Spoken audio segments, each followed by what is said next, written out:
Welcome dear students, आप सभी का स्वागत है बोर्ड एग्जाम्स यूट्यूब चैनल पर। तो डियर स्टूडेंट्स, इस वीडियो में हम करने वाले हैं कक्षा 8वीं विषय संस्कृत वार्षिक परीक्षा 2024-25 5 मार्च को जो आपका पेपर होने वाला है उसका कंप्लीट पेपर का सोल्यूशन हम इस वीडियो में करने वाले हैं। तो आपको वीडियो को एंड तक वॉच करना है, साथ ही में आप हमारे यूट्यूब चैनल को सब्सक्राइब कर लीजिए ताकि ऐसे ही वीडियो की नोटिफिकेशन आपको मिलती रहे। ठीक है, चलिए तो बिना किसी टाइम को वेस्ट किए शुरू करते हैं। राज्य शिक्षा केंद्र मध्य प्रदेश भोपाल वार्षिक परीक्षा सत्र 2024-25 विषय संस्कृत का हम पेपर करेंगे कक्षा 8वीं का। पेपर कोड आप देख लीजिए, पूर्णांक आपका 60 अंक रहेगा, समय आपको 2.5 घंटे का मिलने वाला है। तो चलिए देखते हैं। प्रश्न क्रमांक 1 से प्रश्न क्रमांक 5 तक आते हैं आपके बहुविकल्पीय प्रश्न। निर्देश आप देख सकते हैं, उचित विकल्पम चित्वा लिखत प्रत्येक प्रश्नस्य कृते 1 अंक निर्धारिता अस्ति। तो चलिए देखते हैं। प्रश्न क्रमांक 1 है आपका वहरा मीरा अस्ति। तो आपका ए ऑप्शन है वैद्य, बी ऑप्शन है आपका राजनीतिज्ञ, सी ऑप्शन है आपका कालजहा और डी ऑप्शन आपका सैनिका। तो प्रश्न क्रमांक 1 का आपका सही उत्तर क्या जाएगा? कालजहा, यानी कि सी ऑप्शन आपको इसमें राइट आंसर लिखना है। दूसरा है आपका लोक हितम मम। तो आपका ए ऑप्शन है करणीयम, बी ऑप्शन है आपका बदनीयम, सी ऑप्शन है आपका स्मरणीयम और डी ऑप्शन है आपका कथनीयम। तो प्रश्न क्रमांक 2 में आपको सही उत्तर क्या लिखना है? लोक हितम मम करणीयम, आपको इसमें राइट आंसर लिखना है। नेक्स्ट प्रश्न क्रमांक 3 है आपका धर्मपरायणा न्याय निष्ठा का आसित। ठीक है, यहाँ पर का है। तो इसमें आपको ऑप्शंस क्या क्या है? ए ऑप्शन आपका दुर्गावती, बी ऑप्शन आपका अहिल्याबाई, सी ऑप्शन आपका झलकारी बाई और डी ऑप्शन आपका अवंती बाई। तो प्रश्न क्रमांक 3 में आपको सही उत्तर क्या लिखना है? बी ऑप्शन, यानी कि अहिल्याबाई, आपको राइट आंसर इसमें लिखना है। ठीक है, बी ऑप्शन। अगला देखते हैं।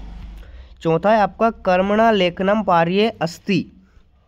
तो आपका ए ऑप्शन है जनस्य, बी ऑप्शन है आपका यमस्य, सी ऑप्शन है आपका चित्रगुप्तस्य और डी ऑप्शन आपका राजा। तो प्रश्न क्रमांक 4 में आपको सही उत्तर क्या लिखना है? चित्रगुप्तस्य। ठीक है, सी ऑप्शन आपको इसमें सही उत्तर लिखना है। नेक्स्ट पांचवा प्रश्न है आपका खादसी इत्यस्मिन् पदे पुरुषा अस्ति। तो आपको ए ऑप्शन है उत्तम पुरुषा, बी ऑप्शन है आपका प्रथम पुरुषा, सी ऑप्शन आपका मध्यम पुरुषा और डी ऑप्शन आपका एतेषु कोऽपि न। तो प्रश्न क्रमांक 5 में आपको सही उत्तर क्या लिखना है? मध्यम पुरुष एक वचनम, यानी कि सी ऑप्शन आपको इसमें राइट आंसर लिख देना है। तो इस प्रकार से आपके बहुविकल्पीय प्रश्न कंप्लीट हो जाते हैं। अगला प्रश्न देखते हैं, रिक्त स्थानानि पूर्यत। चलिए देखते हैं इनको। पहला है आपका इसका निर्देश देख लीजिए पहले। तो उचित शब्दे रिक्त स्थानानि पूर्यत प्रत्येक प्रश्नस्य कृते 1 अंक निर्धारिता अस्ति। तो प्रश्न क्रमांक 6 आपका रिक्त स्थान प्रविचलन्ति पदम न धीरा। तो इसमें आपको लिखना है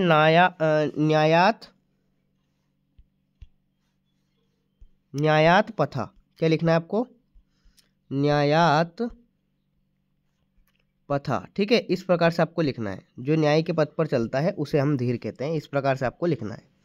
नेक्स्ट प्रश्न क्रमांक 7 है आपका चित्रकूटे सघनानि रिक्त स्थान संति।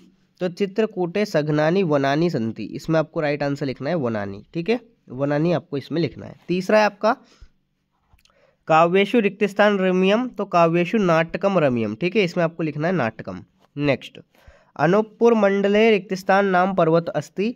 तो अनूपपुर मंडले विंध्य नाम पर्वत अस्ति। ठीक है, विंध्य नाम पर्वत अस्ति, इसमें आपको लिखना है विंध्य। नेक्स्ट 10वां है आपका वित्तेषु पदे वचनम अस्ति। तो वित्तेषु में कौन सा वचन है? तो इसमें आपको लिखना है एक वचनम। ठीक है, एक वचनम आपको इसमें राइट आंसर लिख देना है। तो इस प्रकार से आपका 10वां प्रश्न कंप्लीट हो जाता है और रिक्त स्थान भी आपको कंप्लीट हो जाते हैं। चलिए अगला प्रश्न देखते हैं। अति लघुत्तरीय प्रश्न, प्रश्न क्रमांक 11 से प्रश्न क्रमांक 16 तक। अधोलिखित प्रश्नानाम एक पदेन उत्तरम लिखत प्रत्येक प्रश्नस्य कृते 2 अंक निर्धारिता अस्ति। देखते हैं इनको। प्रश्न क्रमांक 11 है आपका ओरछा नगरस्य परिक्षेत्रे कति नद्या प्रवहन्ति। तो इसमें आपको लिखना है द्वे नद्या। ठीक है, 2 नदी बहती है, तो आपको द्वे इसमें लिखना है। दूसरा है आपका चंद्रशेखरस्य पितु नाम किम। तो इसमें आपको लिखना है सीताराम तिवारी। ठीक है, सीताराम तिवारी आपको इसमें राइट आंसर लिखना है। ठीक है, सीताराम तिवारी। नेक्स्ट गजा काम नाशितवान। तो इसमें आपको लिखना है वनाम। ठीक है, वनाम आपको इसमें राइट आंसर लिखना है। नेक्स्ट 14 है आपका वातात शिप्तरम किम। 15 है आपका कस्मात परम सुखम नास्ति और 16 है आपका खादितवान इति पदे का प्रत्यय अस्ति। ठीक है, तो इन सभी के उत्तर मैं आपको एक साथ बता देता हूँ। 15 में आपको धर्मात लिखना है, धर्मात् परम सुखम नास्ति। खादितवान में प्रत्यय क्या हो जाएगा, खादितवान में कत्वतु प्रत्यय हो जाएगा, ठीक है, कत्वतु प्रत्यय। तो इस प्रकार से आपको एक पदेन उत्तरम करना है। वैसे इनके आंसर मैं आपको सारे के सारे बता देता हूँ। 11वें में आपको द्वे नदियाँ लिखना है, ठीक है, द्वे। फिर आपको ये यहाँ पे गलत दे रखा है, इसको नहीं लिखना है, पंडित जगत नारायण। आपको लिखना है इसमें सीताराम तिवारी, ठीक है, सीताराम तिवारी। इस प्रकार से आपको इसका राइट आंसर लिखना है। नेक्स्ट, गजा काम नाशितवान, तो इसमें लिखना है वनम। 14 है आपका वाता शीघ्रतम किम, तो इसमें आपको लिखना है मनः। कस्मात् परम सुखम नास्ति, तो धर्मात्। खादितवान इति प्रत्यय क्या प्रत्यय, तो इसमें आपको लिखना है कत्वतु, ठीक है, कत्वतु। तो इस प्रकार से आपको एक पदेन उत्तरम लिखना है। नेक्स्ट, अगले आते हैं आपके लघुत्तरीय प्रश्न, प्रश्न क्रमांक 17 से प्रश्न क्रमांक 22 तक। निर्देश आप देख लीजिए। अधोलिखित प्रश्नानाम एक वाक्येन उत्तरम लिखत। प्रत्येक प्रश्नस्य कृते 3 अंक निर्धारित अस्ति। तो चलिए सभी प्रश्नों को आप पढ़ लीजिए, सभी के एक साथ आंसर मैं आपको बताऊंगा। प्रश्न क्रमांक 17 है आपका मित्रस्य कार्य कदम कहाँ साधयति। 18वां है आपका ऋतु संहारे केशाम वर्णनम अस्ति। 19वां है आपका कर्म तपस्यो का भेदा। 20वें में आपको निर्देश अनुसार उत्तरम लिखत, तो आपका ए वाला है। नीलोत्पलम शब्द से समास विग्रह आपको करना है। हशाम शब्द में आपको धातु बताना है। राकेशा अत्र अस्ति, इस वाक्य में आपको अवयव बताना है क्या है, ठीक है। तो इस प्रकार से आपका 17वां 18वां 19वां 20वां क्वेश्चन हो जाता है। चलिए इनके आंसर देख लेते हैं। तो देखिए 17वें और 18वें का आंसर आपकी स्क्रीन पर है। इस प्रकार से आपको लिख देना है 17वें और 18वें का उत्तर, ठीक है। नेक्स्ट, 19वें प्रश्न का उत्तर आप देख लीजिए, इस प्रकार से रहेगा। कर्म तपस्यो का भेदा। 20वां नीलोत्पलम शब्द में समास विग्रह आपको बताना था, तो नीलम चा तत् उत्पलम, नीलोत्पलम द्वंद्व समास। हशाम शब्द में धातु आपको हस लिखना है। राकेश अत्र अस्ति, अस्मिन वाक्य अवयव किम अस्ति, तो इसमें अवयव हो जाएगा अत्र। इस प्रकार से आपका 20वां प्रश्न कंप्लीट हो जाता है। नेक्स्ट आता है आपका 21वां और 22वां प्रश्न। 21वां प्रश्न क्या है आपका, अधोलिखित संख्या संस्कृत शब्देषु लिखत। संस्कृत शब्द में इसको लिखना है 22 को, 34 को और 46 को। इसी प्रकार से आपको 22वां प्रश्न के अंदर करना है स्वपाठ्य पुस्तकात एकम श्लोकम लिखत या अश्विन पत्र पत्रे नास्ति, ठीक है। जो इस प्रश्न पत्र में नहीं हो वो आपको एक श्लोक लिखना है। तो चलिए देखते हैं इनके उत्तर। 21वें का उत्तर आप देख लीजिए। 22 को क्या लिखेंगे हम, विंशति द्वयम। 34 को लिखेंगे हम चतुत्रिंशत और 46 को लिखेंगे षट चत्वारिंशत। इस प्रकार से आप लिखेंगे। और 22वां प्रश्न जो है, एक श्लोक आपको लिखना है। विद्या ददाति विनयम विनयाद याति पात्रताम पात्रत्वात् धर्माप्नोति धनाद् धर्म तत्सुखम, ठीक है। ये श्लोक आपको लिख देना है। अगला प्रश्न आता है आपका दीर्घोत्तरीय प्रश्न, प्रश्न क्रमांक 23 से प्रश्न क्रमांक 26 तक। निर्देश आप देख लीजिए। अधोलिखित प्रश्नानाम निर्देश अनुसार उत्तरम लिखत। प्रत्येक प्रश्नस्य कृते 5 अंक निर्धारित अस्ति, ठीक है। तो देखिए ये रिक्त स्थान जो है यहाँ पे, ये जो विकल्प है इनमें से ही देख के आपको रिक्त स्थान भरना है। एप्लीकेशन कंप्लीट करनी है आपको। तो चलिए मैं बता देता हूँ। सबसे पहले आएगा आपका सेवायाम, ठीक है, ये आएगा आपका पहले नंबर पर सेवायाम, ठीक है।